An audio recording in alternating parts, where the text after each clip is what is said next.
Hey, everybody. Thanks for listening. This is the Fierce Fiduciary Podcast, episode 20. I'm Brian Beasley, and with me is Dan Alberth. Good morning, Dan. Good morning. People have asked us online and elsewhere, how do I choose a financial advisor? And there are many resources out there that give you things like, here are the questions to ask of an advisor that you're talking to. Here are the things you want to know. And many of those questions are common. It's things like, what's your experience? How do you get paid? That kind of thing. What do you do for your clients? Blah, blah, blah. It's all about the advisor. And we recorded our own episode 7, with the most important strategic and tactical questions that you should ask an advisor when you're sitting down with them. And we felt that those were much more about you, the investor, you, the person who's trying to get your financial planning done and getting this advice. It's more about what's in it for you. We thought that those questions and the answers to those questions might be much more revealing, and that's the feedback that we have received. But after a little bit of time, we realized that those answers and those questions that we're giving people assume that you already are sitting down with someone. You're already on the phone with somebody. You're on a Zoom call and you're interviewing an advisor. And what we realized is that we didn't really give people any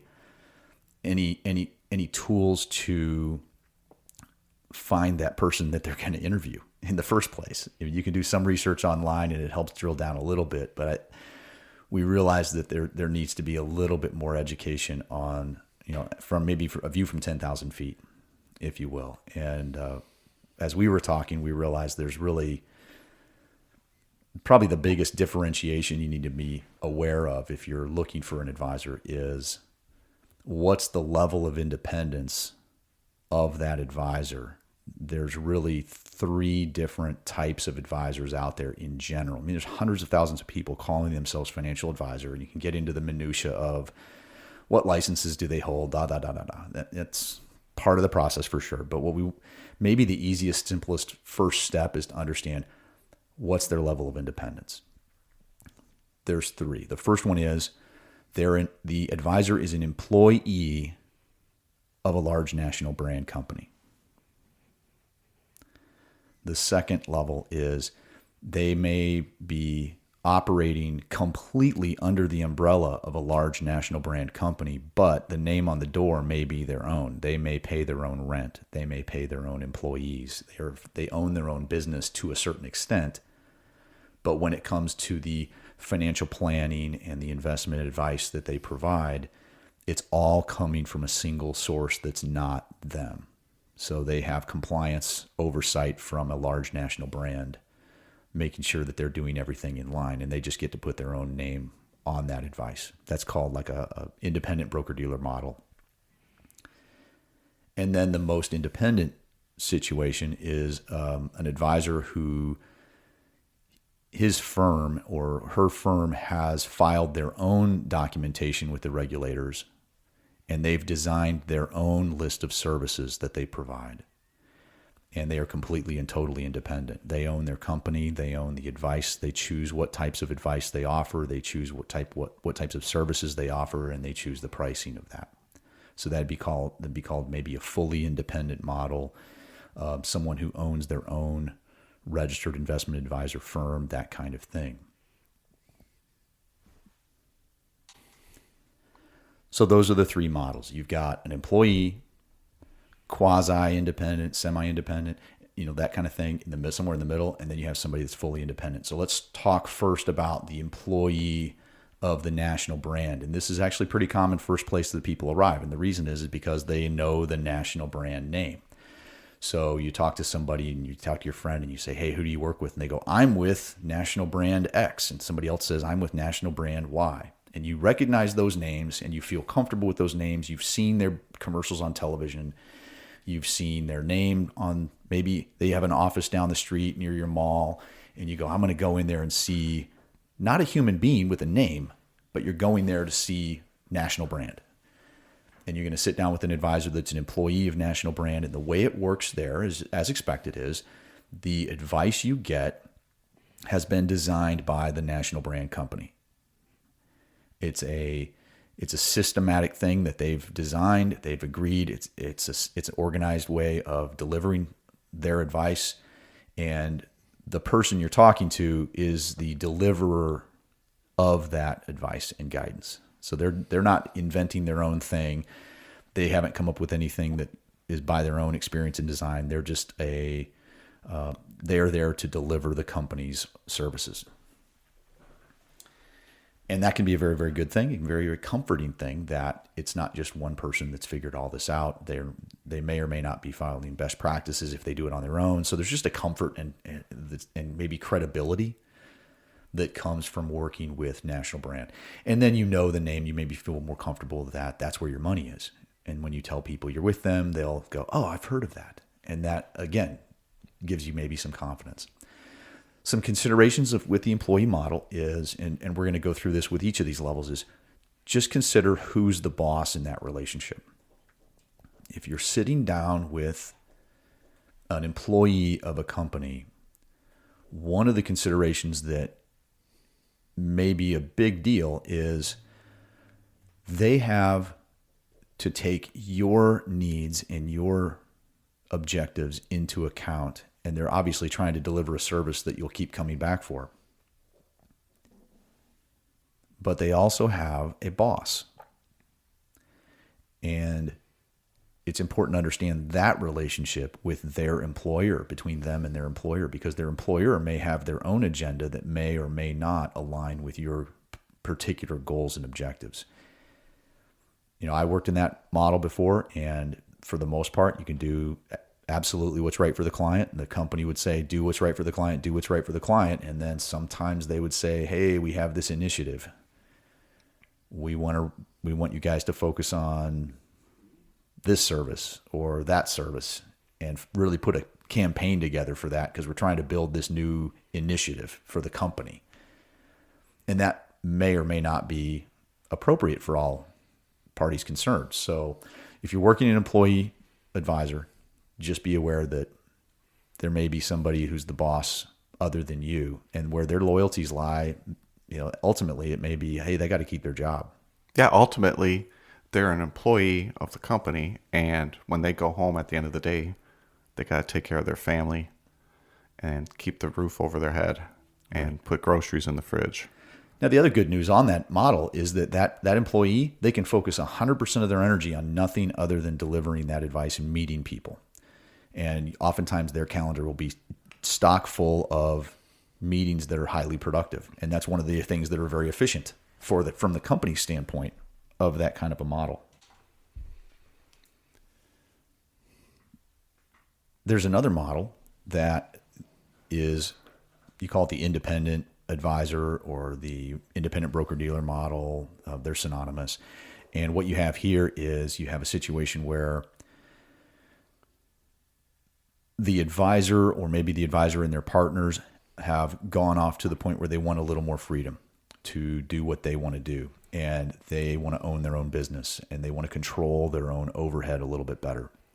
Maybe they don't want to pay for that office space. Maybe they don't want to have to pay for services and tools and things that they aren't using. And under the employee model, guess what? The advisor gets paid less as a proportion of what the customer pays than if they were independent. So many advisors will seek out, hey, I think I can do a better job or as good of a job by getting this a little more custom to what I really want to do for my clients.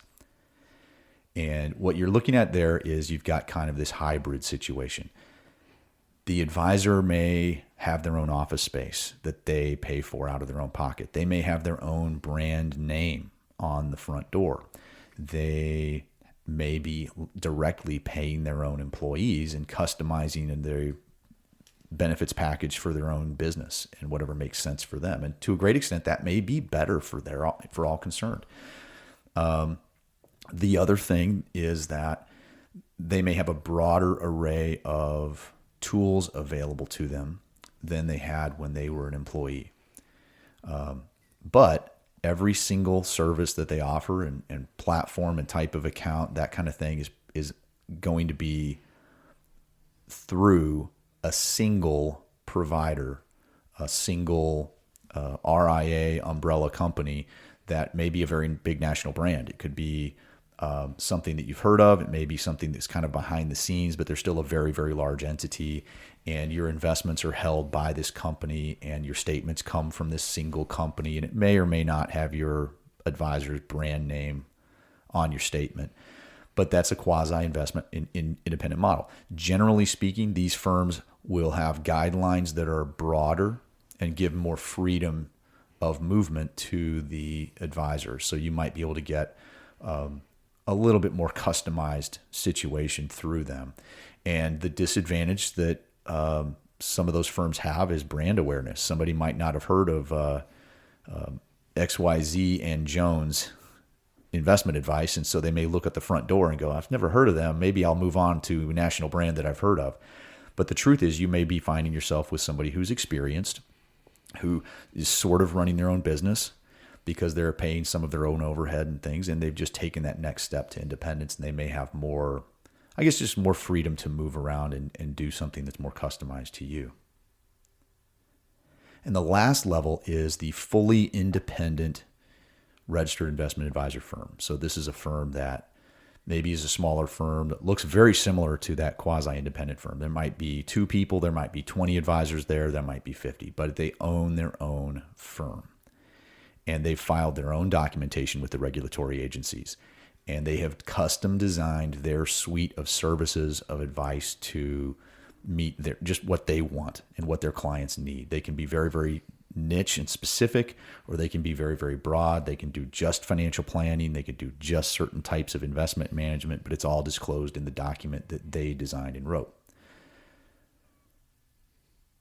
The great thing about this model is that this person has no boss other than their client and their customer. There's no divided loyalty.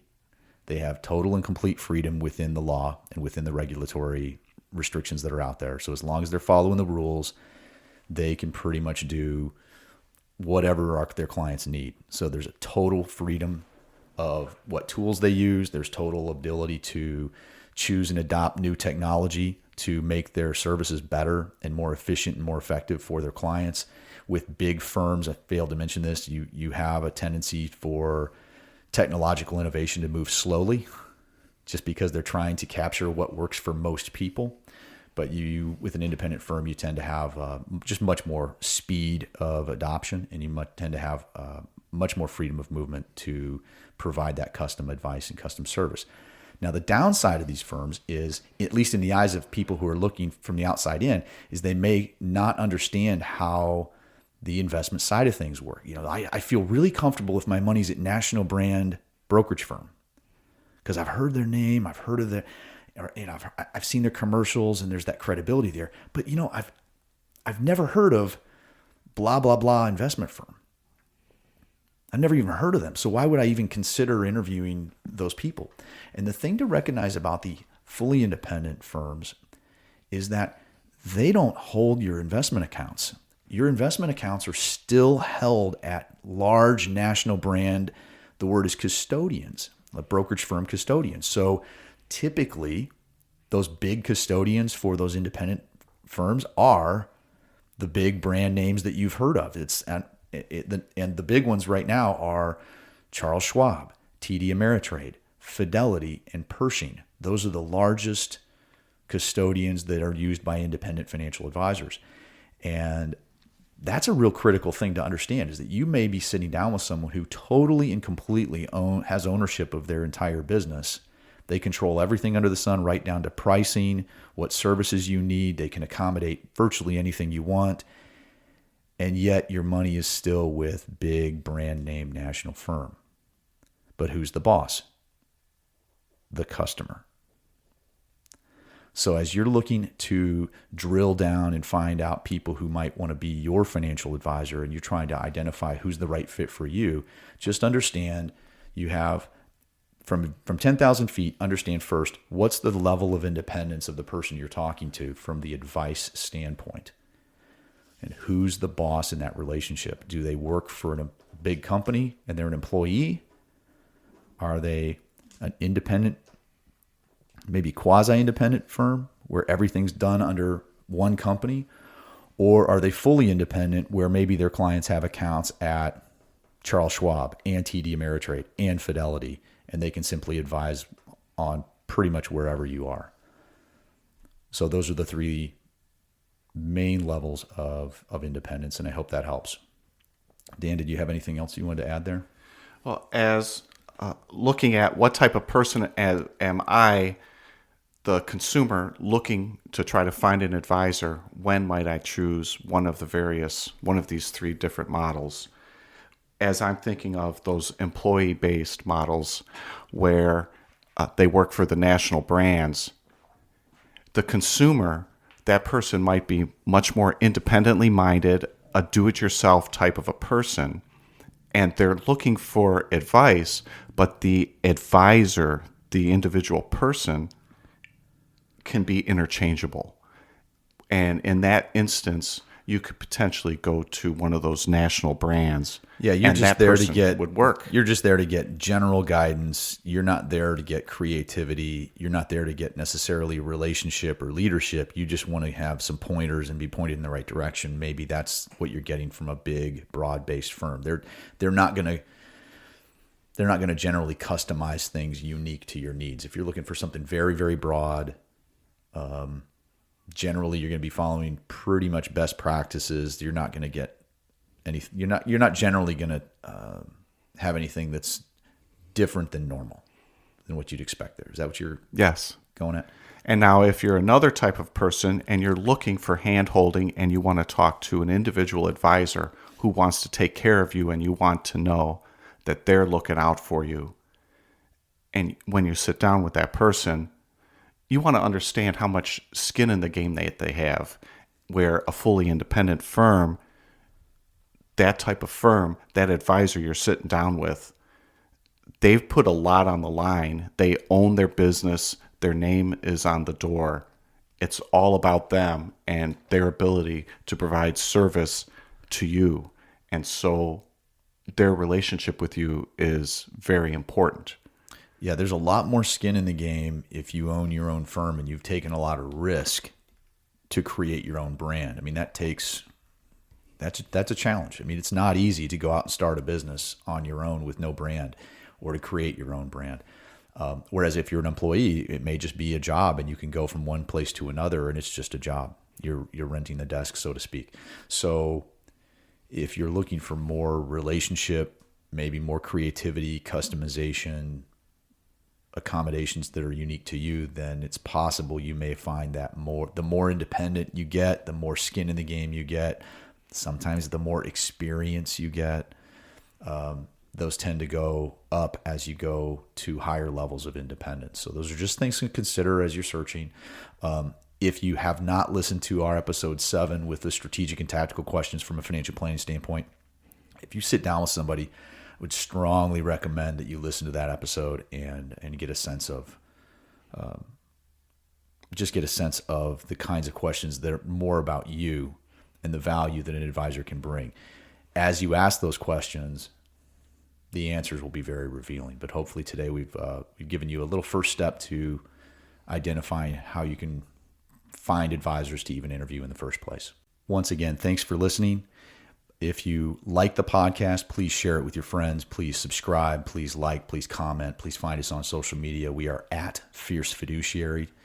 You can also Google Fierce Fiduciary Podcast and find us anywhere. Dan, you're from Facebook. I'm on Facebook at Dan Alberth. Dan.Alberth, and I am at Brian C. Beasley on most platforms. We also participate in some Facebook groups. If you're looking to have a deeper conversation there about various things, there's a group called Investing for Beginners. And then Dan and I host a group called Investing and Financial Planning that provides some educational and learning material. So once again, thanks for listening, and we'll see you next time.